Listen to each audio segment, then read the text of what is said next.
mucha humedad. Allá no hay buena luz. Su apoyo y colaboración. ¿Listo? ¿Tú me dices? Sí, listo, cuando quieras.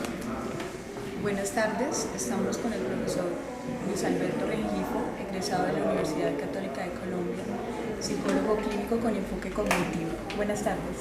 ¿Cómo te va? Muy bien, muchas gracias. Entonces son 7 preguntitas acerca de la práctica clínica.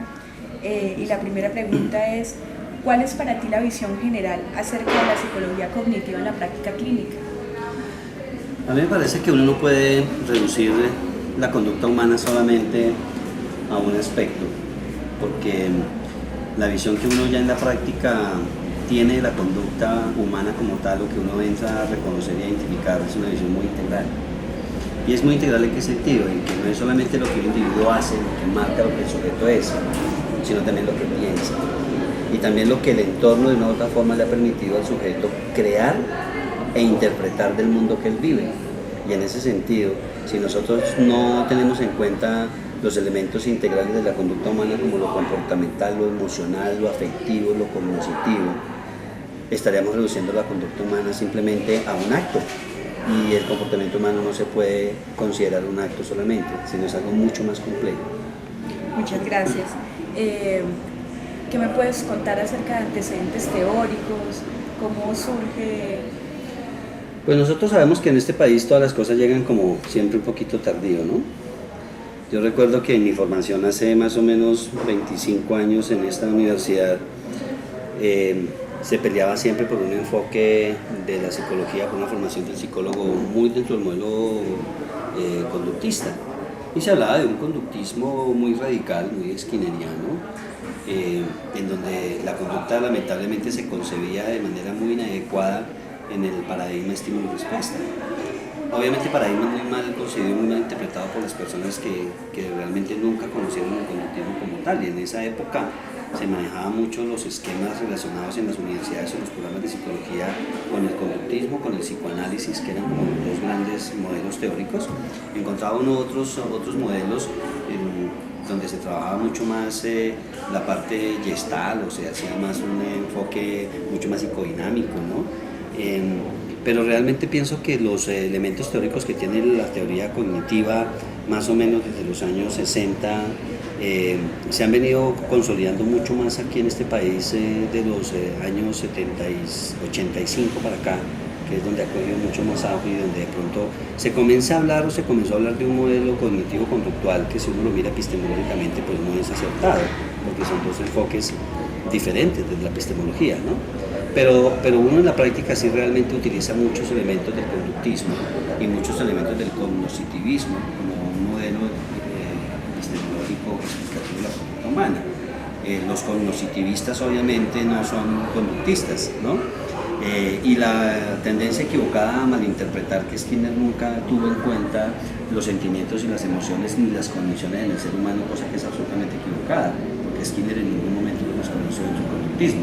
Lo que pasa es que él no los trabajó, o sea, él decidió que él no quería trabajar nada con las variables mediacionales donde estaban las emociones, los sentimientos y las cogniciones, y la gente sí tiene la tendencia a interpretar que Skinner siempre desconoció estos elementos y es falso.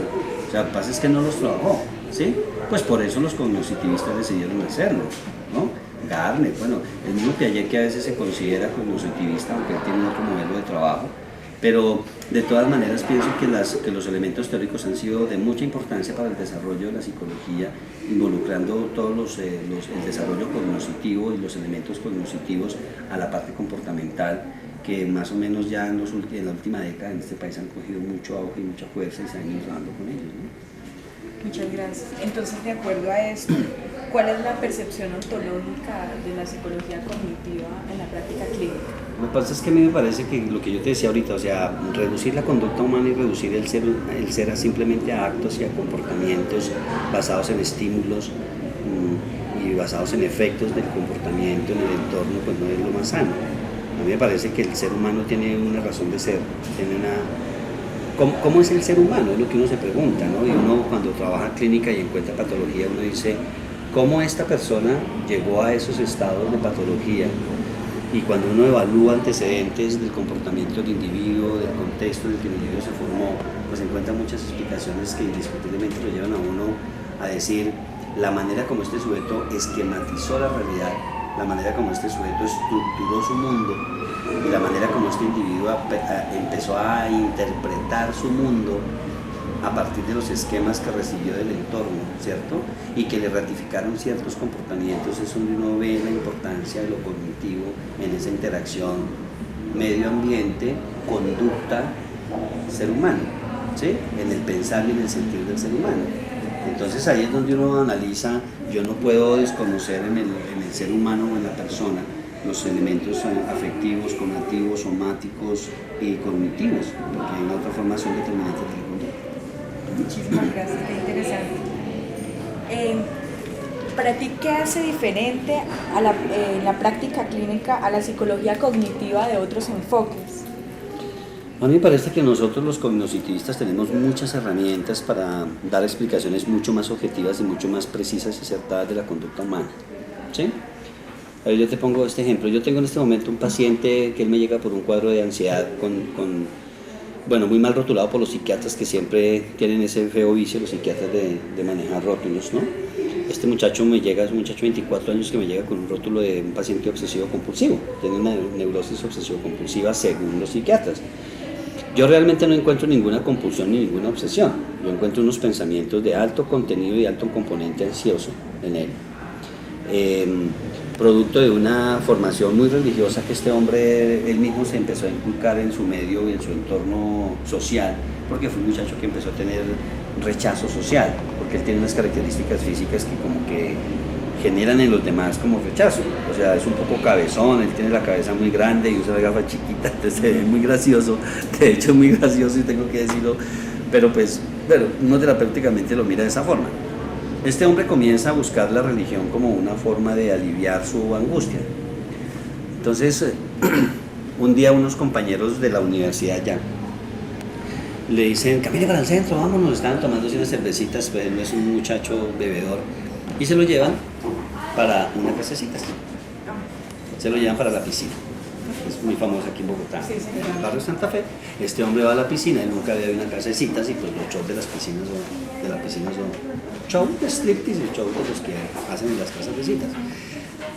Y este hombre pues está allá, pero está muy impactado porque pues es un muchacho que no ha tenido novia, no ha tenido relaciones sexuales, pues él se va a una experiencia muy fuerte, muy violenta, pero en medio de su concepción religiosa de la vida, el tipo hace un conflicto moral muy tenaz. Y él comienza a malinterpretar, a llenarse de muchas culpas por eso que está pasando. Y comienza a culparse de que él es malo, de que él es sucio, que él se contaminó, sin desarrollar ningún otro componente propio de las obsesiones y compulsiones, simplemente el miedo y el temor más producto de sus visiones religiosas. Y en este momento yo lo que estoy tratando con él es eso, es desculpabilizarlo, romperle sus esquemas de autoculpas que él maneja, porque tiene la tendencia, tiene un locus de control muy interno, ¿cierto? Que es culparse de lo que pasa, para tratar de aliviar mucho las culpas que él tiene y reducir los niveles de ansiedad que le producen sus pensamientos culposos y las autoevaluaciones que él hace de eso. Fíjate que es un esquema muy, muy dentro de lo cognitivo. La ventaja que uno tiene con un paciente de estos cuando trabaja cognitiva es que se necesita una capacidad intelectual buena. O sea, uno no puede trabajar un modelo cognitivo con cualquiera. Claro. ¿Sí? Con los pacientes, lo que yo he encontrado que con los pacientes de alta capacidad intelectual, de muy buen nivel cognitivo, los procesos de la terapia cognitiva son muy rápidos, porque son mucho más efectivos, ¿sí? Por la capacidad de análisis que hacen, por la capacidad de reestructurar el pensamiento, de hacer los cambios que tienen que hacer, entonces eso les da muchas herramientas. Y este muchacho es muy pilo en eso, ha sido muy interesante. Entonces, bueno, y digamos para ti... Entonces fíjate que tiene más ventajas, se visualizan mucho más ventajas porque tú también tienes muchas más herramientas y muchas más estrategias de intervención en el modelo cognitivo cuando lo trabajas como conductual en comparación con otros modelos. Claro. Para ti, ¿cuáles serían los supuestos fundamentales, digamos, en lo que ha sido tu práctica de la psicología cognitiva? A mí me parece que tal vez el supuesto más importante es que los pensamientos juegan un papel muy importante y muy determinante en la conducta humana. y que esos pensamientos de una u otra forma son estructurados y son generados en la interacción del individuo con su entorno y están muy facilitados o muy propiciados por los estilos de pensamiento que en su familia especialmente la persona recibe, consolidados obviamente o afianzados por las relaciones que en el entorno social, cultural él encuentra.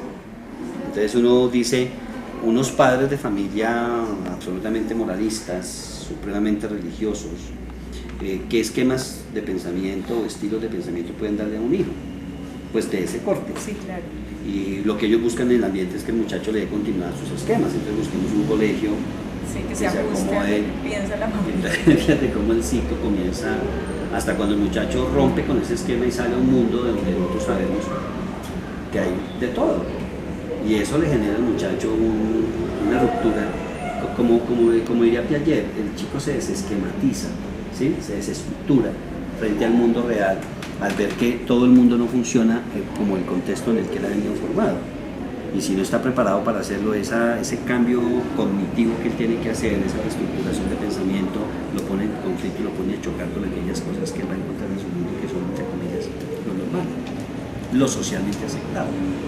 Entonces, fíjate que yo pienso que la premisa principal es esa, ¿no? Que los pensamientos de una u otra forma son determinantes de la conducta humana y que de una u otra forma influyen mucho en la forma de comportamiento en su vida.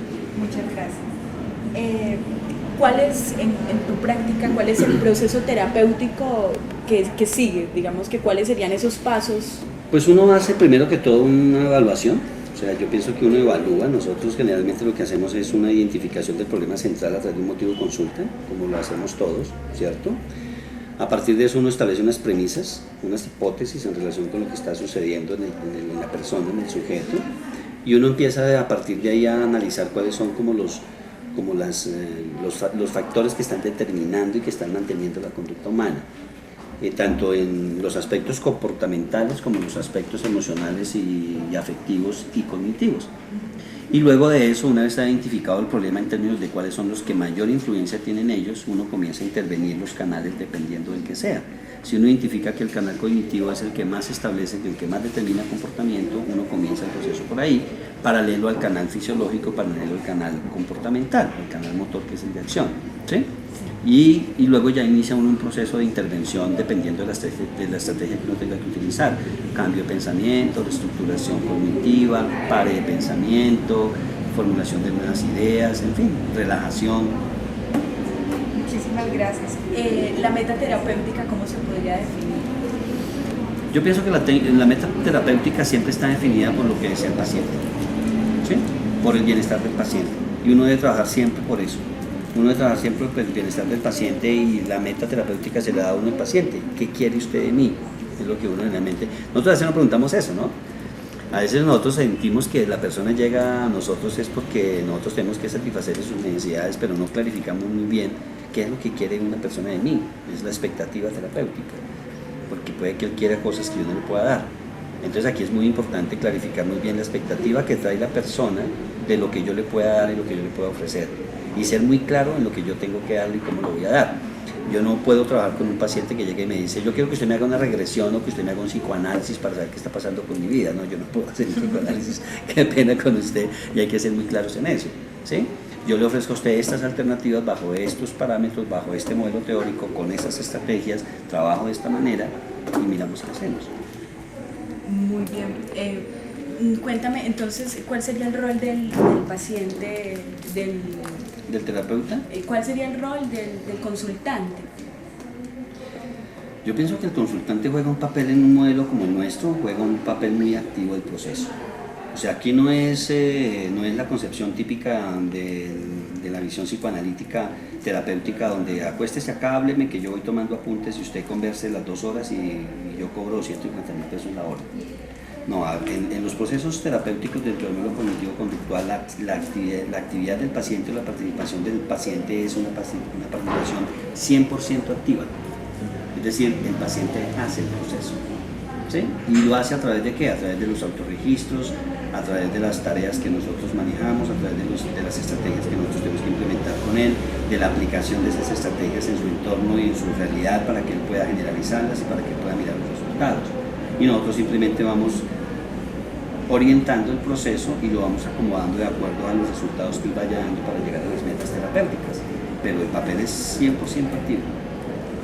Muchísimas gracias, pues quiero agradecerte por tu tiempo, porque la información es muy importante para nuestra formación, además tu experiencia.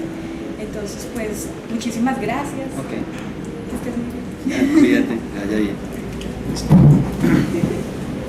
Ay, muchas gracias, en serio, qué interesante. Un poquito a 8 manos, aporreaba un par de pianos.